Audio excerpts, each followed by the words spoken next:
When the Crimean War ended in 1856, Russia found itself on the losing end of a conflict that cost them what would later become parts of modern-day Moldova, Romania, and Ukraine. Besides the loss of territory, the Russian Empire was weakened economically, politically, and militarily. There was a smell of weakness in the air, and during the next decade there would be revolutions and uprisings from Russian states eager to gain independence from the mainland. Russian Emperor Alexander II could smell it too, and he warned would-be revolutionaries to abandon their plans for freedom, issuing a proclamation that lasted exactly 3 words: "Forget any dreams." In order to make up for its financial losses, Russia increased taxation across the board, but most especially in its satellite kingdoms, places like the Kingdom of Poland. To make up for its military losses, they also delivered forced conscription to that same kingdom. It was the straw that broke the camel's back. If Poland's young men would be made to fight, they certainly would. But it would be against the Russian emperor, not for him. By the summer of 1863, some 35,000 Poles had taken up arms against a Russian army more than 4 times their size. They fought bravely, but the result came as expected. A year after the uprising began, the Russians put it down.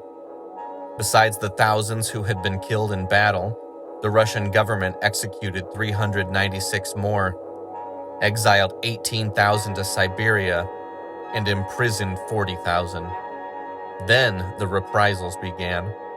The Russian government imposed arduous taxes across Poland as war indemnities, seized more than 3,500 estates.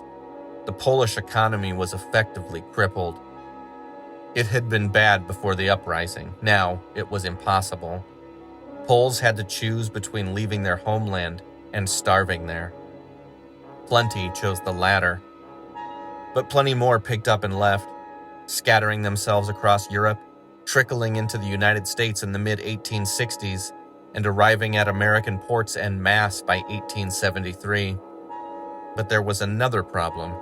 The Long Depression had spread across Europe and then to America. The land of opportunity was lacking for it, and its biggest cities were hurt worst of all. Desperate Poles arrived in the United States only to discover that there were no jobs in New York, or Boston, or Philadelphia, or Chicago, or Baltimore. It might have seemed a final dead end at a long line of them, but the Poles didn't give up. Certainly there had to be somewhere, some town between America's sea and their other shining sea, where there were jobs and there were opportunities. Their persistence paid off. There was such a place. Have you ever heard of South Bend, Indiana? Thanks to the 3-headed industrial juggernaut of Studebaker, Oliver, and Singer, South Bend had forestalled the Long Depression, even if they hadn't avoided it altogether. As generations of Poles poured into the United States, they loaded trains toward northern Indiana, where they could step almost directly from the passenger cars into a decent manufacturing job.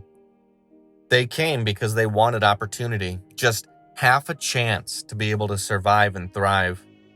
They couldn't have known that just a few years after they made homes in South Bend, they would completely upend its political hierarchy. Neighborhoods filled with Polish political refugees became American citizens with voting privileges, and in 1880, they provided the bloc that would deliver the young city's greatest political upset. For the first time ever, South Bend had a Democratic mayor, a 74-year-old doctor named Levi Jefferson Ham.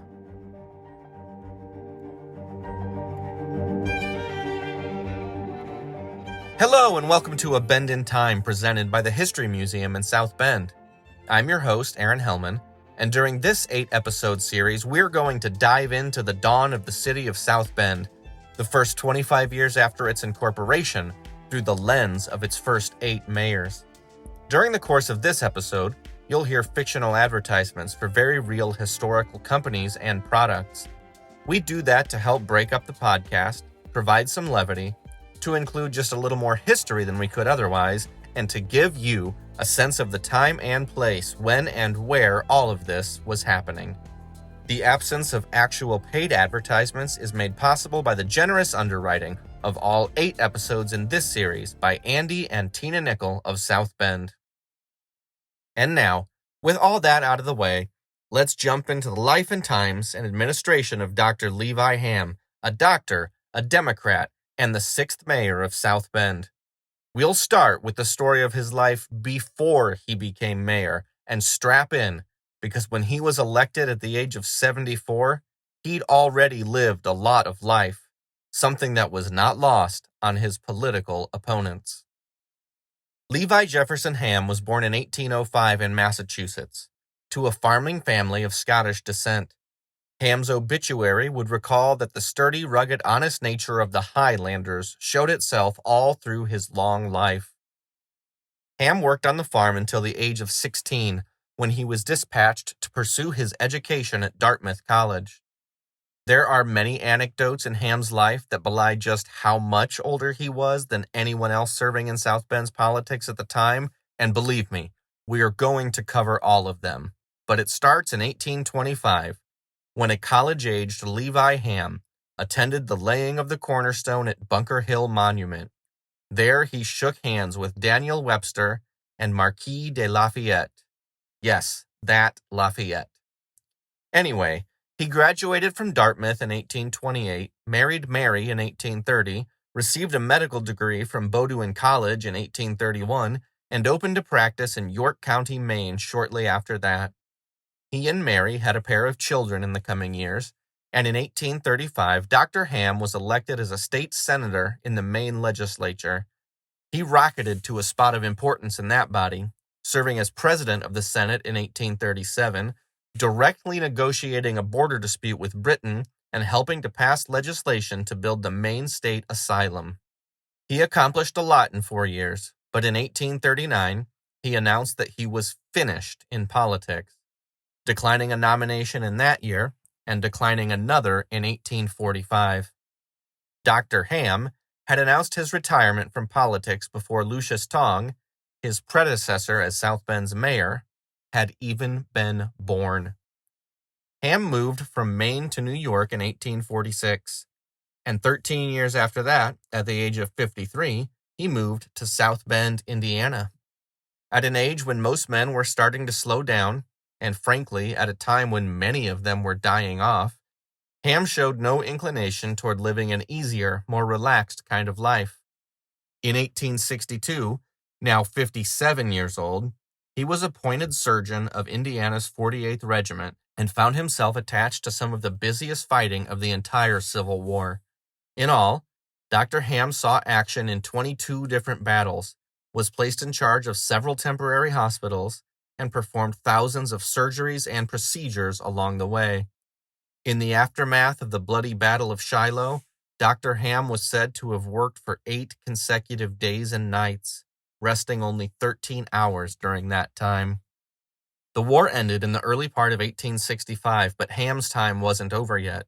There were still plenty of sick and wounded soldiers who needed his attention. It wasn't until November 30th that he finally returned to civilian life, just a few days after his 60th birthday, and just a few months after South Bend had incorporated itself as a city. He immediately took out ads in the paper to reestablish his practice. Dr. Ham was a proud and active member of the Masons, and in 1868, he gave a speech about the future of the lodge, in which he lamented his own age and encouraged younger Masons to continue his legacy. Ham said his work in the lodge would soon be ended, that his own funeral cortege would soon wend its way to the little churchyard before he would be left in silence to become food and companion for the worm. This was 12 years before he was elected mayor. Ham was a regular in the papers for his work at the Methodist Episcopal Church, his expert testimony in gruesome trials, the risky and novel surgeries he performed in the city, and celebrations of major milestones like when he delivered his 2000th baby, turned 70 years old, or marked 50 years of practicing medicine. He also made the paper for more unsavory reasons, like when the St. Joseph County Medical Society expelled him from their ranks, even though he was the group's president, when it was discovered that he was accepting fees in exchange for his endorsements of shady doctors and unproven medicines. In a letter to the paper, Dr. Ham argued that the group was only playing politics.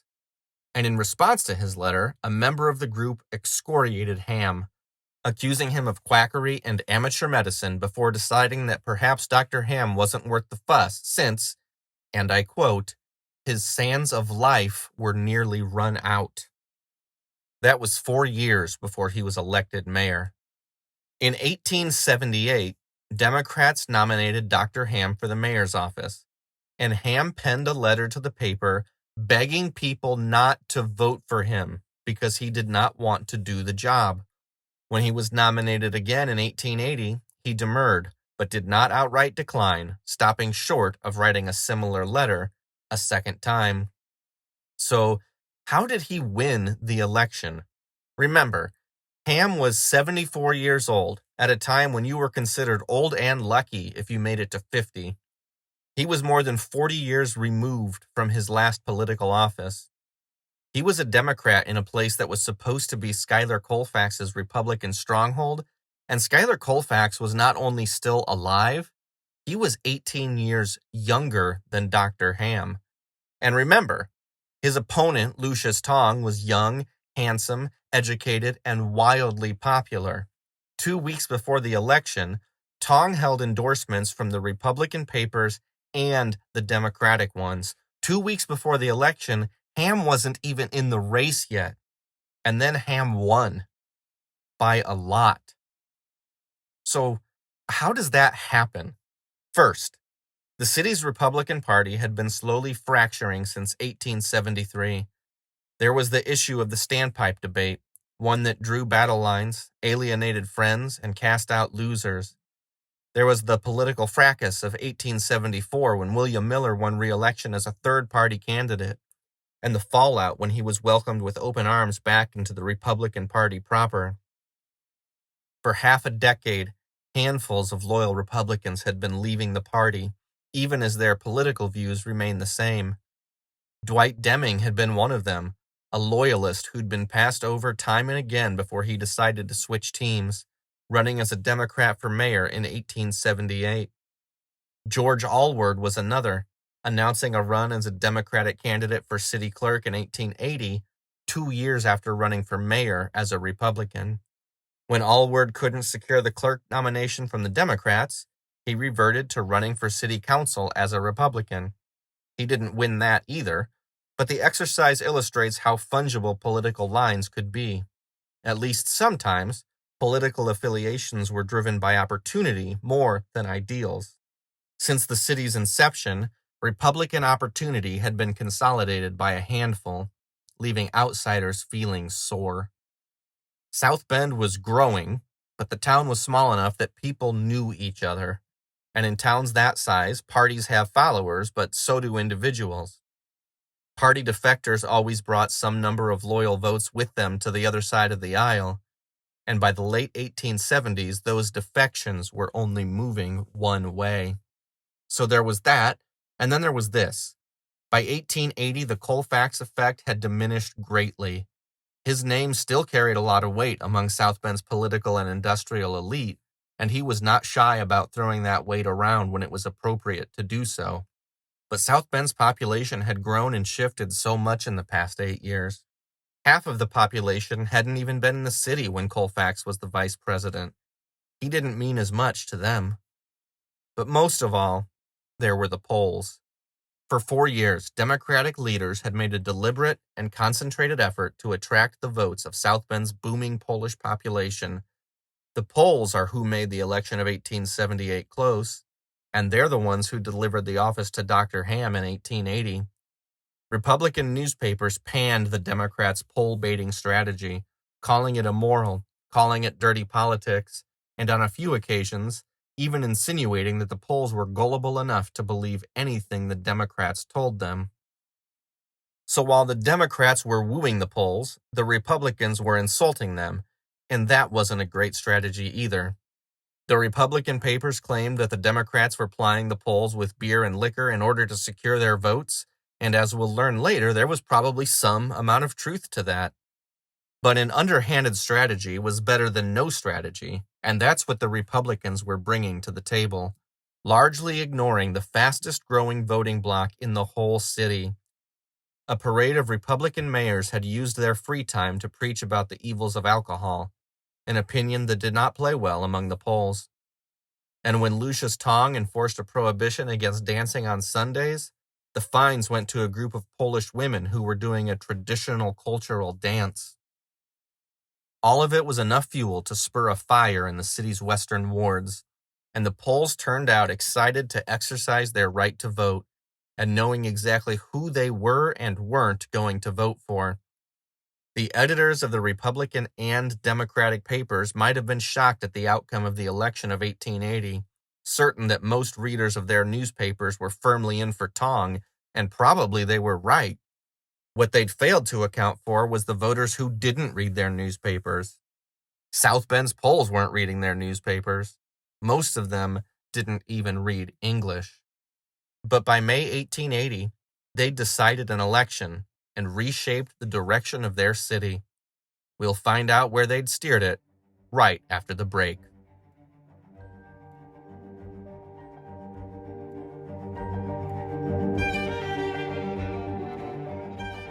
Come see E.P. Thayer, successor to Johnson & Burt, wholesale and retail dealer in meats.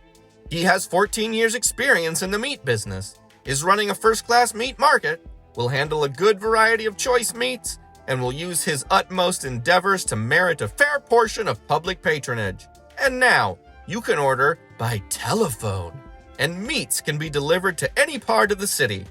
Call E.P. Thayer today, or stop by 87 Main Street to see what's fresh. And now, back to A Bend in Time presented by the History Museum. Dr. Levi Jefferson Ham, age 74, strode into his first city council meeting in full military garb, cutting an impressive and imposing figure as he assumed the mayor's seat for the first time. His inaugural address began and ended with the question of funding the local government. He noted that the city held $125,000 more in debt than its constitution allowed it to, meaning it would be impossible for the city to take on loans, even at friendly interest rates. The only way to fund the improvement of the city would be through taxation, he opined, realizing the groans of the gallery as he said it. There was a sense in South Bend and across the country that a technological revolution was underway, one that cities were going to have to spend money on if they wanted to keep up.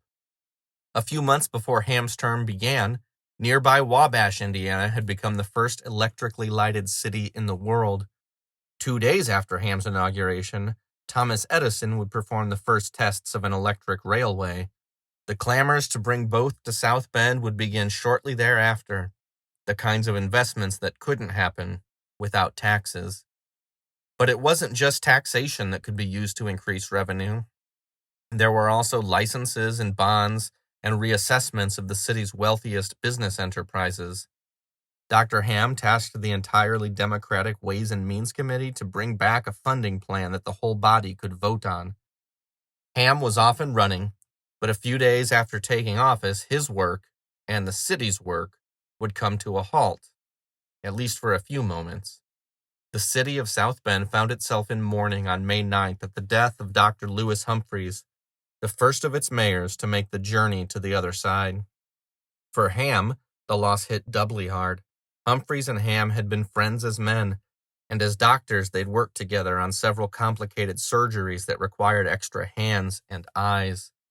They shared a bond as former Civil War surgeons, and in fact, Humphreys had been Ham's own personal physician since the latter returned from the war in 1865. Lewis Humphreys was 11 years younger than Levi Ham. But in the aftermath of the loss, the work would have to go on.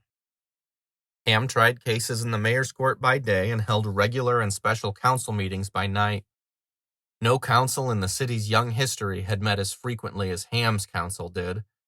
If previous administrations made a signature of their inactivity, Ham's pulled a 180. That summer, they introduced a special tax levy, passed through another $25,000 in waterworks bonds, and introduced the idea of electric lampposts throughout the city, although it would be a while before that last proposal saw the light of day. Before the close of the autumn, the council would raise the baseline property tax rate for all citizens. Besides the inevitable uproar about the increased tax burden, Dr. Ham and the Democrats found themselves mired in controversies large and small, although it's worth noting that the reports of those controversies came from the city's Republican newspapers. First, there was the September order to procure extra police officers when a group of African Americans arranged a celebration, bringing charges of racism and extraneous spending on account of racism. In October, Ham approved the hasty construction of a private ballot stall on the city's 3rd Ward on the morning of the election. Republicans protested the move, and a judge declared it illegal.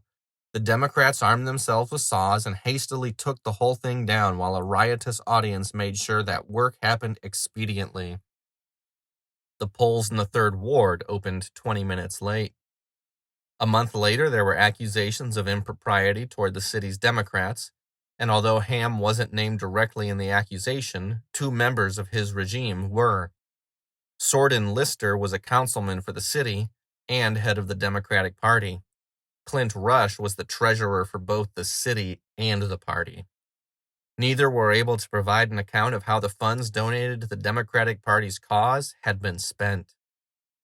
The rest of 1880 was spent approving petitions and drawing up plans for the city's first street rail system, provided by the South Bend Railway Company, formed that September with Schuyler Colfax as its president.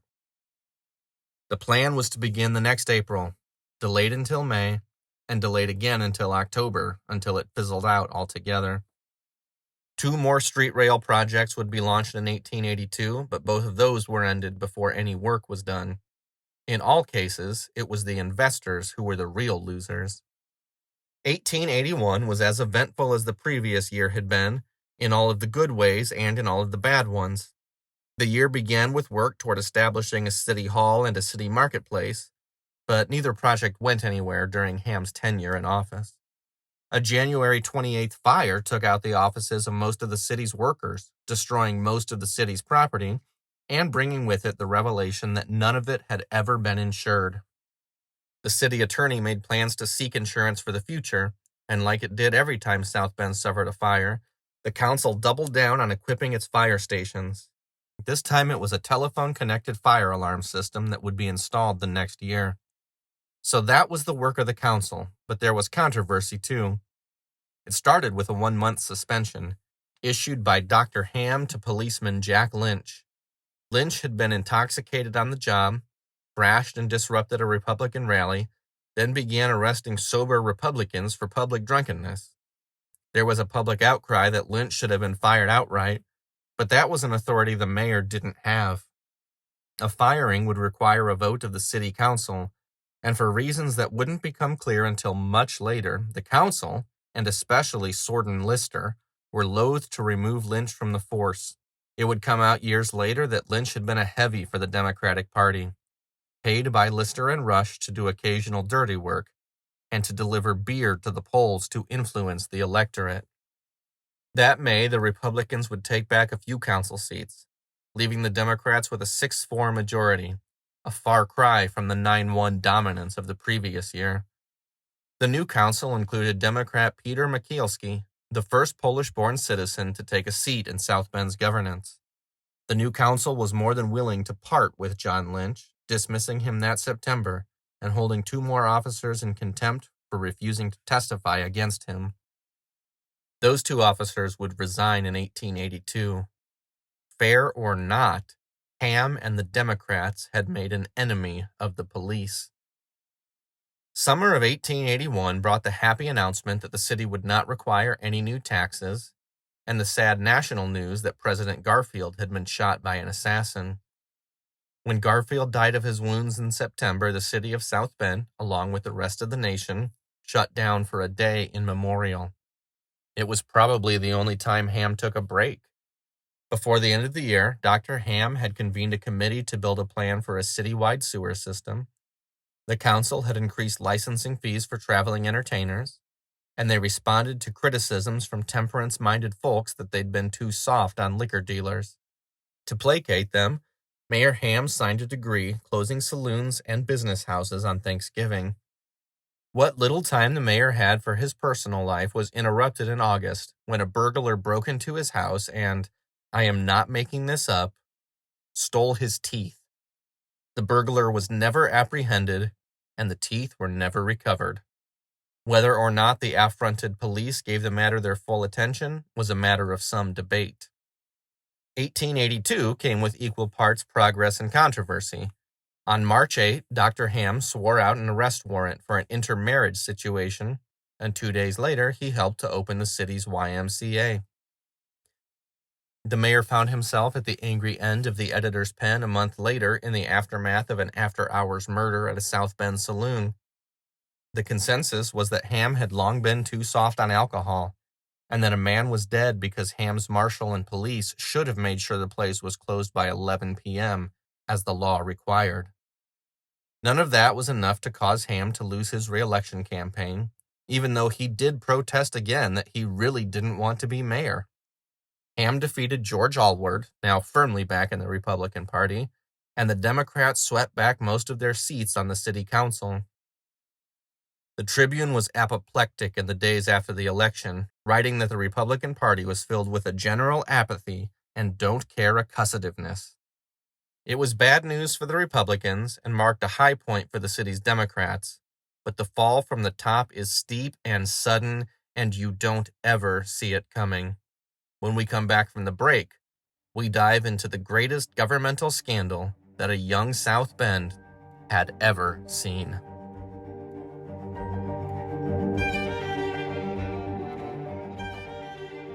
Visit the Italian fruit store at the Oliver House block, proudly in business since July 1880. It's the place to get the best fruits of all kinds, such as Malata grapes, Florida, Valencia, Messenas, and Palermo oranges, fresh bananas, lemons, figs, dates, and a nice line of nuts and candies. Remember the name C. Solania. And visit the Italian fruit store at 111 Main Street in South Bend. And now, back to A Bend in Time, presented by the History Museum.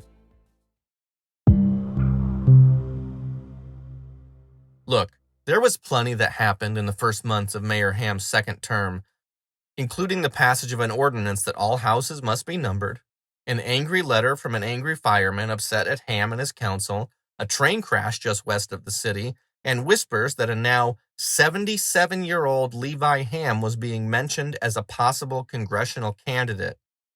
But none of that mattered on or after September 2nd. That's when City Treasurer Clint Rush removed himself from office and skipped town with some $20,000 of the city's money left unaccounted for. Rush had been in failing health and spent a weekend in Chicago to partake in some Turkish baths that were meant to restore his constitution. But after he left, he never came back. Rush wrote a letter to his wife, acknowledged that he was a defaulter, shouldered all of the blame for his own, and ended with a final lament. I have dishonored my children, and you will never see me again. The council rushed to act because really they had no other choice, financially or politically.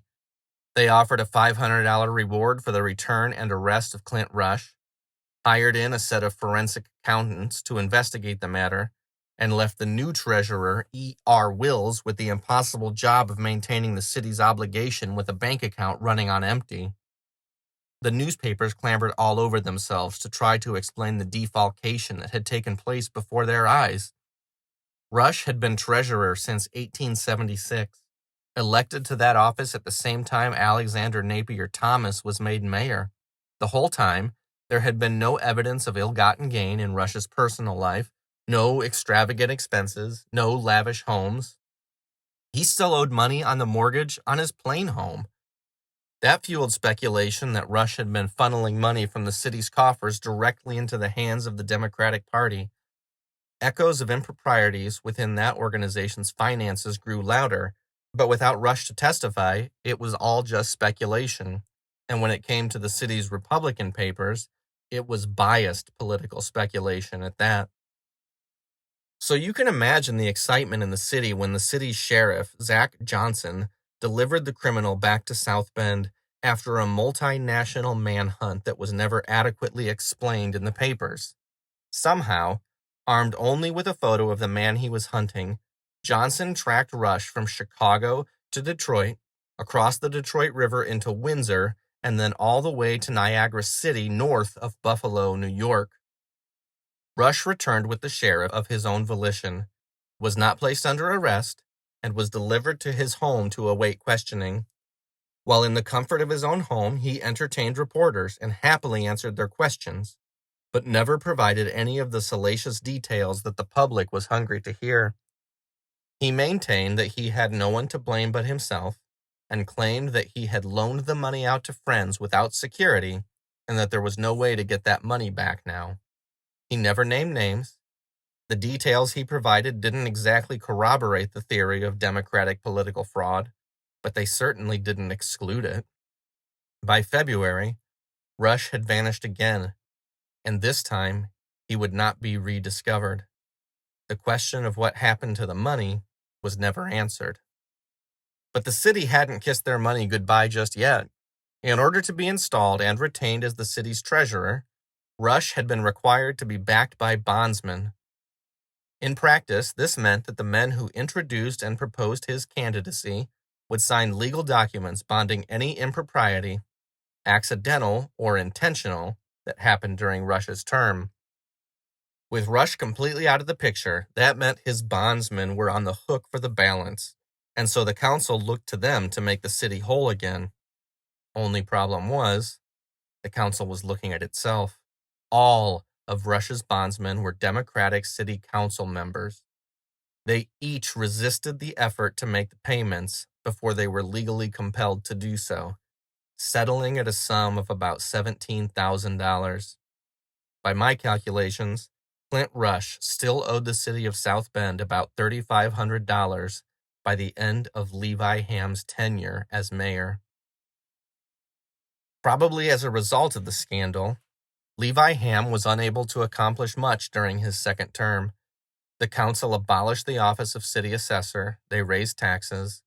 Mayor Ham stepped in to stop an unlicensed prize fight in South Bend between a pair of Chicago boxers.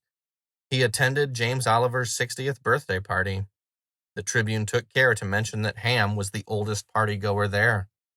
By this time, Dr. Ham was fairly used to being the oldest person wherever he went. On November 16th, the Tribune celebrated the mayor's 76th birthday, before running a correction the next day, noting that he was actually 78. The correction also called Ham a man who had lived beyond his limit, something that was actually meant as a compliment. And yes, that's a weird compliment to give someone, and not something you should say to an elderly person in your life. The newspaper remembered 1883 as an uneventful year, and the council had no conspicuous opportunity to make a distinctive record. It was a great year for constructing sidewalks and plowing out gutters, though. The largest piece of legislation the council passed required an inordinate amount of political massage, handshake agreements, and fierce politicking, and it accomplished the goal of no longer allowing cows to run wild within the city limits. But there was something more happening in 1883, something that decried a stark political division between South Bend's Democrats and its Republicans. On September 11th, Mayor Ham accepted an invitation to participate in the Polish festivities on the city's west side. It was a celebration of Polish culture and a commemoration of the 200th anniversary of a terrific Polish military victory. The parade was among the largest the city had ever seen, with over 100 horsemen, 500 marchers on foot, and scores of school children waving flags and banners, all followed by wagons carrying the luminaries of the day, a group that included Mayor Ham. There were some laments in the city that those festivities had dwarfed South Bend's own 4th of July celebration. A month later, Ham participated in a nearly as large German Day parade. Maybe the division had always been there, but it became more stark now, especially when some, decried ethnic celebrations as un-American. It was certainly more complicated than all of this, but the Democratic strategy told it simply. The Republicans want to assimilate you. The Democrats want to celebrate you. Whether it was a position born of conviction or practicality is up for debate. What's not up for debate is how well the strategy worked. Of course, it was also a Democrat who'd either lost or absconded with $20,000 of the city's money, and that's a pretty influential thing for the electorate, too. After 2 terms in office, Ham declined to run again, and the Democrats lost the mayor's seat during the next election. Dr. Levi Ham finally retired from office in 1884 at the age of 78. There might have been some who thought that the man would never die. A few months before his tenure ended, Ham, who I feel like I have to iterate again was 78 years old in a time before the zipper was invented, was run over and trampled by a horse-drawn carriage. Witnesses rushed to his aid and helped him up. He completed his walk home and reported for work the next day. But 3 years after leaving office, an 81-year-old Dr. Levi Jefferson Ham died of dropsy at his home in South Bend. He is buried in the city cemetery.